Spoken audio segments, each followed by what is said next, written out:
recruiter server, whenever she comes up to the table, what they're taught is to look directly at the woman first. I love that Shelby talks about this because this is the exact same strategy that they end up teaching private jet flight attendants, because when you fly billionaires and celebrities, the dynamic is pretty much the same. Yes, a lot of the time it's the husband that owns the jet or is at least paying for it, but the wife is the final decision maker. She's the one that's going to request you again and ultimately determine if you're going to end up back on that aircraft. In private aviation, the jets are often used for business meetings, meaning that the wife is not going to be on every flight. So it really matters that she trusts you and she's fine with you being around her husband all the time.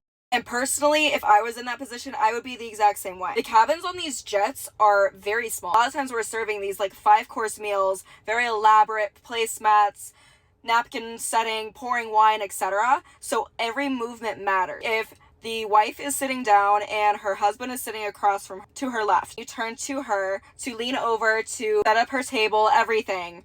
Well, if you're bending over directly facing her, she might not love the view that her husband is getting in that moment.